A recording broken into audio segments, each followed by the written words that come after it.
how do we get that supervisor involved in the corporate group coaching initiatives? Not to be involved, because we've got to keep attuned to the ethical layers of this work. However, to your point, we're fading out.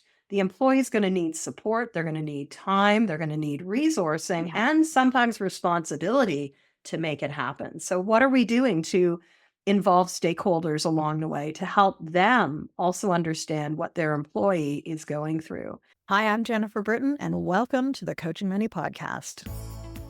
I've been on a mission for the last 20 years to expand the coaching conversation to many. Along with my co-host, Evana, we're going to be exploring coaching as it relates to conversations, connection, and change in both personal and professional settings. Coaching Many is about creating empowering and thought-provoking spaces for conversation which strengthen relationships and enhance results. Throughout the Coaching Many podcast, we'll share tools, practices, and approaches to support you in your conversations, one dialogue at a time.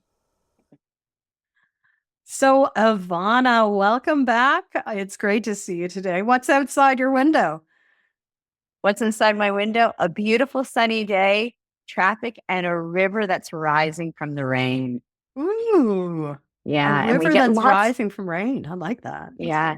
And there's along here, we also get a lot of gray herons. So I just love taking a walk in the afternoon or at lunch and just appreciating the nature right outside my window. Outside your window. Well, I thought we'd jazz things up a little as we start today's episode on co-creating agreements, because your room and your view is different than my view. So it's also a beautiful sunny day.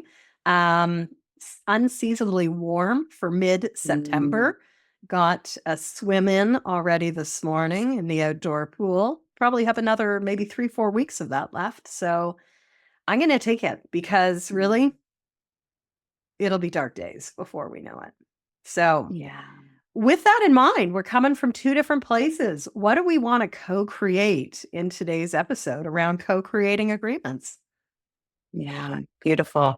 I think it's really important in our co-creation of this conversation of co-creating agreements is really, again, presencing the core competencies is absolutely fundamental in a coaching many conversation, whether you're actually doing it or just even in a conference room with a team, bringing a coaching approach is super powerful. I think it's also around how are we showing up in this conversation as coaches, because even in our programs, peeling the curtain back, I'm going to start pulling the curtain back on this. A lot of our coaches come with so much passion and joy, and also come with so much facilitation training background, but there is a nuance. When you're in that coaching conversation, we're always listening for what's in the conversation, and the agreements, whether you're doing one-on-one or many, always have to be present and be flexible to pivot, checking in with the group and pivoting. And so that's what I'm seeing a lot in the conversation as we record in our practicum program is really this presencing of the coaching agreement, and that the group or team really owns the journey. Yeah.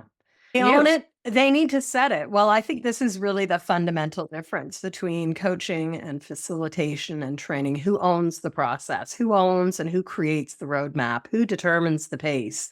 Who gets to say we've had enough or we need to go faster? It's the client. And as a facilitator for many years before I even became a coach, as much as I would involve people in it, it wasn't a true partnership. And I think one of the key messages we want to get across in this podcast is when you are moving to the group and team coaching realm, the client needs to be driving the bus and setting the map and determining the pace. And are we going to be stopping along the way? And so even more so, the coach becomes a servant, right? Servant leadership is what's sort of coming to mind, because we're here to serve the group, and group A may need something different than group B that we're working with an hour later. And so as a coach, how are we calibrating? How are we adjusting our presence? How are we coming with different energy? And how are we fading in and fading out? And a lot of that is the presence piece that you and I have been talking about, that we explore in the Activate Your Group and Team Coaching Superpowers.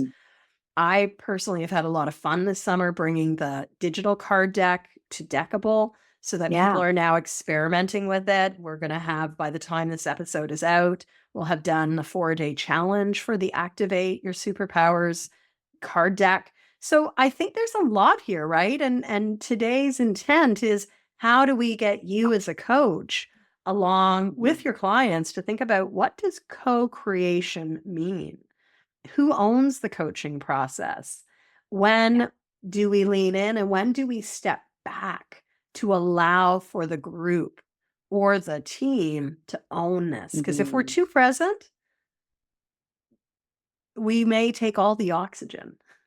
Absolutely. And we also, in my world, in my conversations, that empowerment, you really do want to empower that dynamic, that conversation, because you might be only there for an hour, 90 minutes, but this more in team, and this isn't my forte, but in a team, and help me here, Jen, but in a team coaching, they got to go back and work with one another, even as it's like being a member of teams. So you really want to be mindful of that, and being mindful of that dynamic. So you can empower the team lead or the members of the team. And even from a group coaching standpoint, I'm just thinking, even like, how in the engagement of the conversation, how are you empowering? How are you creating that agreement so the group also owns that interaction between the conversations, so they can individually have their growth, have their stretch?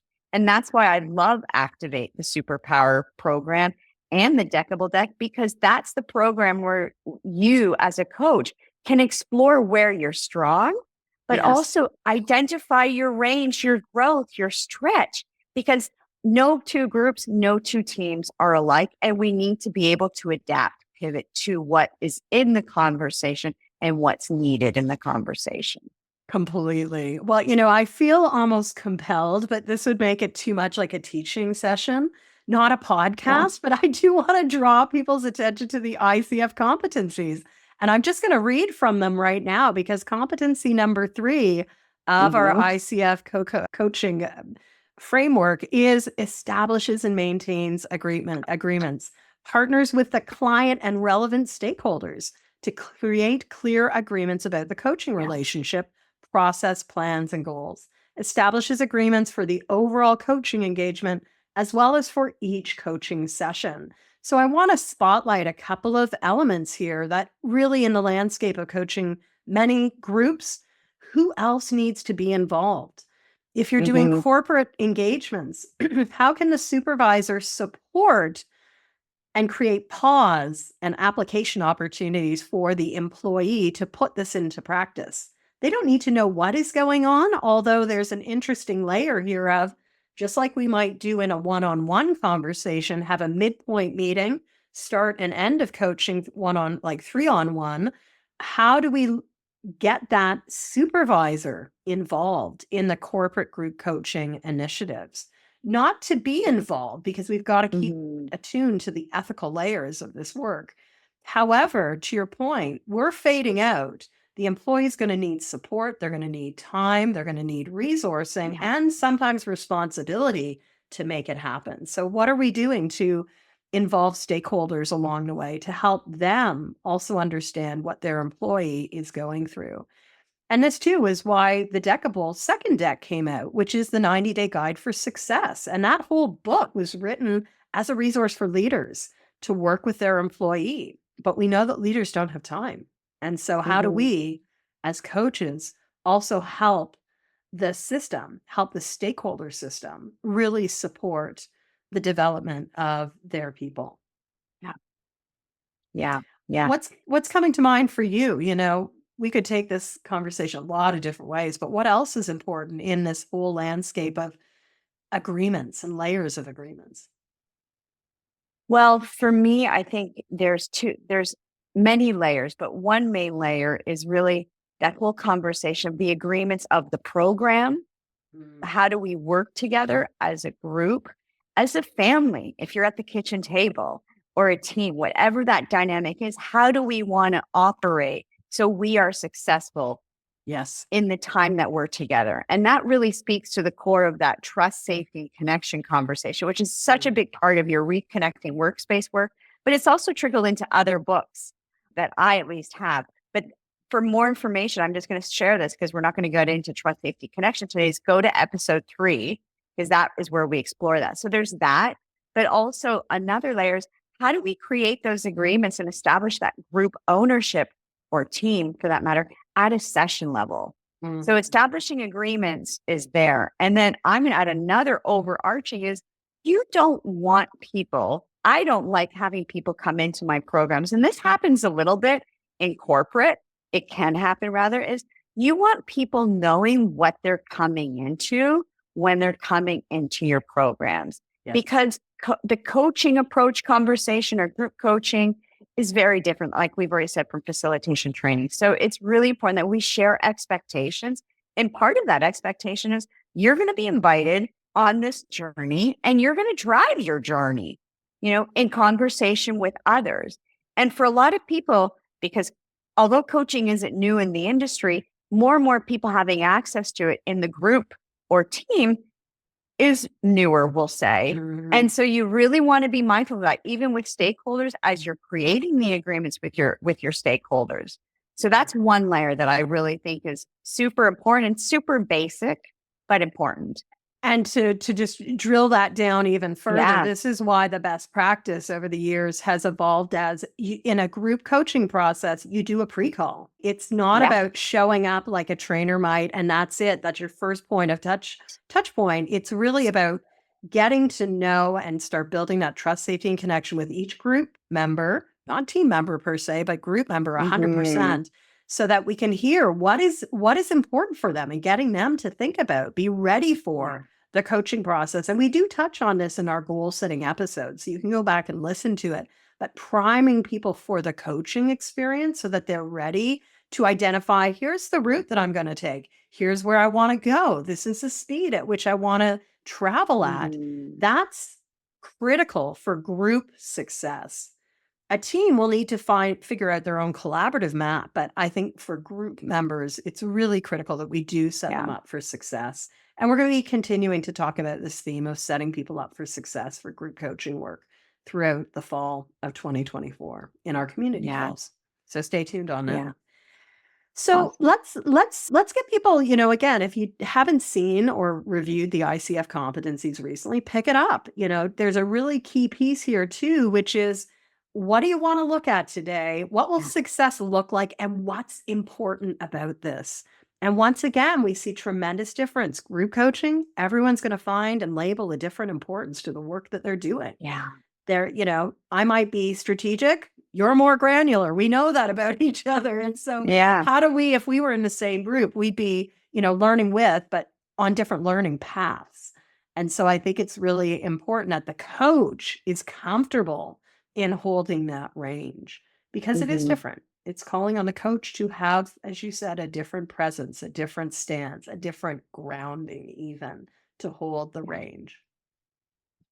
It's super important because that is our role as a coach. It is in that presence. We aren't coaching robots.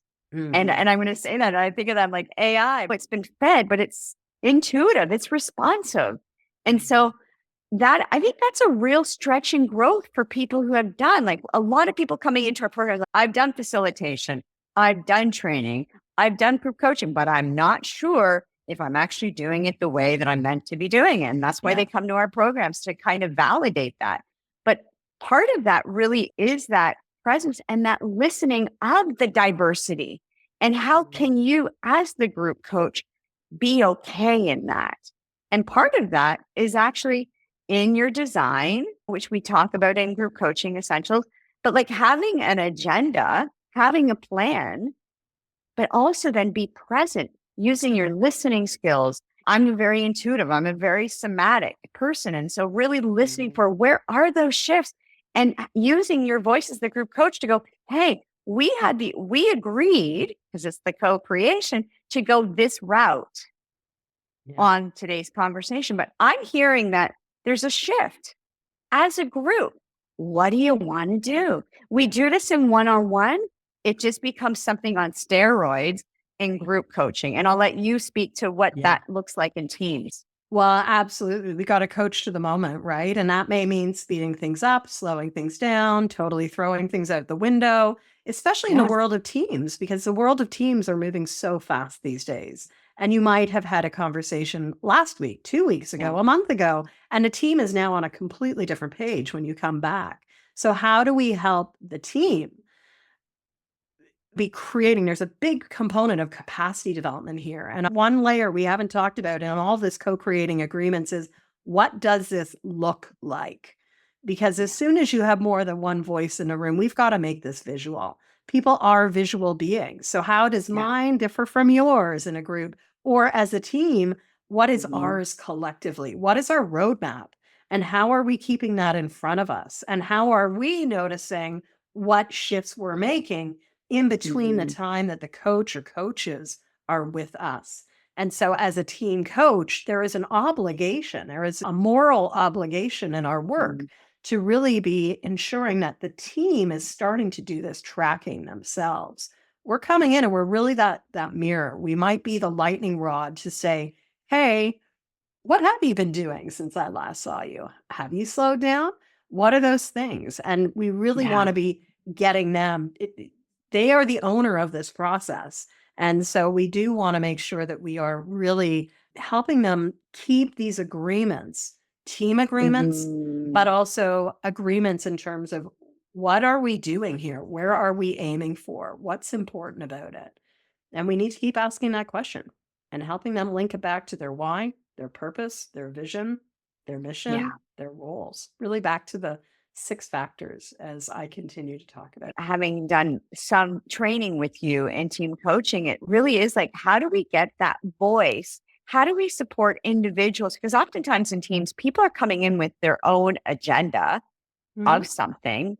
And I think part of the team coach really is to understand that, what are we creating today? What are we creating in this team engagement? Looking at it from a team.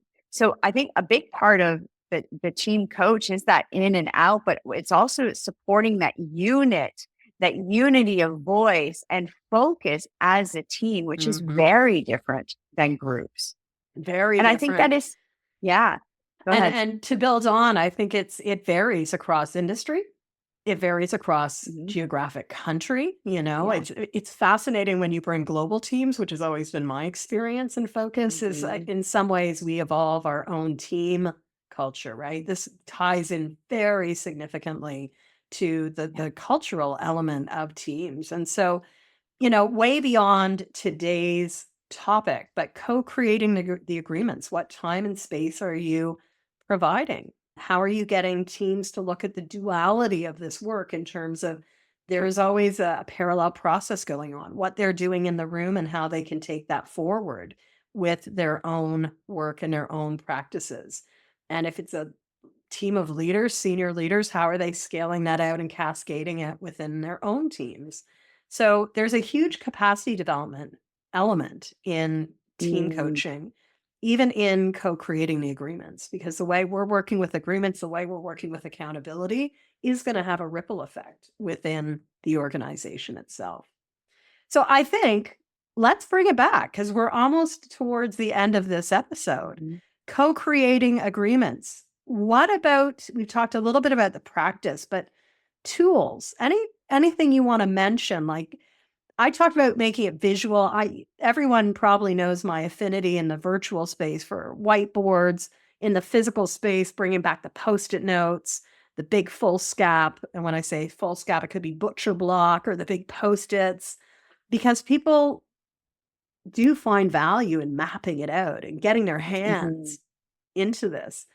Somatically, are there any tools that Yeah. we might use for co-creating agreements? I can think of a few, but let's go to you first. Oh, you put me on the spot. I was actually just thinking, just even the energy of getting people up and moving, whether they are using post-it notes or whatever, is even as people, I'm just thinking about, as you're creating the agreements, allowing people like to have that pause. It could even Mhm. just be in reflecting in terms of looking at our rules of engagement and looking at it as a team, but looking like having people reflect on what are the implications to them, whether it be somatically and just what they're noticing in their body, but even through reflection, it's like that deeper connection to the what is being actually discussed as a conversation, as a team or a group. Because you're right, we come in and oftentimes we're wanting to activate, but sometimes with some groups, high performing teams, all this stuff, sometimes it's actually the opposite. We actually need to slow them down. Yeah. And so the soma behind it, the embodiment behind it, the reflection, the journaling, all that stuff can actually be a means, a tool to slow someone down. But I'm now curious because I had a bit of a brain fart on that one. Well, it's making me think, in co-creating agreements in a group, for example, how am I getting crystal clear on like what I want as my takeaway? And I think in many groups, I'm in many groups even, but I'm not leading the group, but there's not enough time spent to give that reflective pause. Write it down. So are we giving people the one-page plan? Are we even giving them like a little notebook or a journal? Or I've talked a lot in recent days with the Deckible app. What I love about it is there's a journaling function in the app. So giving people a couple of minutes to really get clear on, the piece around what is your measure of success? What will success look like at the end of our time together? Because for a group coaching to really flow, it's so critical that every person gets a chance to be clear on what they want out of the conversation and then get to hear that and get, of course, influenced by others in the group. So I'm thinking visual. I'm thinking, Yeah. and I look around, it's in a bag behind me, but I have just brilliant colored cue cards, right? That I cut up and everyone gets a couple of set. And, people really, I think, lean in and lean back into the silence of having 2 minutes to think about it. Because if I think what will success look like, and all of a sudden you start hearing people talk, it's like, oh my gosh, I haven't formulated my thought yet. And it is to say something, go from your gut. And we're in such a hyper movement world right now. I think we owe people an expanse of silence. Yeah. And I'm going to add to that, Jen, like not everyone is like processes immediately, right? Like there are people who you need to sit. So we're talking about the dynamics of a group. We're talking about the dynamics of a team and how do we encourage or be inclusive of that dynamic? And how we do that is by using different approaches to be able to, in this case, the agreements. But something that you were saying that really stood out for me, and you've said it, but I think it's worth reinforcing, is that whole part of setting up the agreements is circling back. Yes. In your conversation. It's one thing to go, hey, I want to get this, and this is why it's important, and this is what success looks like. But at the end of the conversation, again, maybe through reflection, a couple of question prompts, not stacked questions, but a few question prompts, and having people then share with a partner for accountability to be able to then go, okay, yeah. This is the nugget today. This is the takeaway. This is what I'm going to integrate in my team, in my group, in my family, whatever that is. Yeah. And just for people who haven't maybe listened to our recent episode on accountability, right? We really dove deeply into this, into the one-page plan, into tracking, into providing the expanse. So I hope, as we often say in mentor coaching, you're seeing how each one of these competency bridges with each other, right? We can't talk about co-creating agreements without talking about goal setting or creating awareness or really looking at accountability and action. So for now, invitation. I think I want to leave people with the inquiry around the co-create. What does co-create mean? And that is much bigger inquiry than what we have even touched on today. I find it fascinating that in many organizational contexts, you hear the term co-create being bandied around. What does that mean in our organization or our industry or our geographic culture? And that could be a very interesting conversation to incorporate in the design and the coming together of your group and or team coaching work. So that's what I want to leave people with. How about you? What do you want to put some focus around as we go to wrap up today's episode? Yeah, I'm just going to build off you and just talk about like the coaching mindset, our approach as coaches, who we are as coaches, what we have to let go of as coaches to be able to really empower and co-create the conversation and really, fan that flame for our participants to get what they're going to get and trust that they're going to get what's necessary and needed when we actually do use the processes and the structures available to us to empower that. So to me, it's, we think we need to know, it's not to know the outcome, it's to know the steps to support them, our participants to actually own that themselves. That's, I think, the power of that co-creation. That's brilliant. Absolutely brilliant.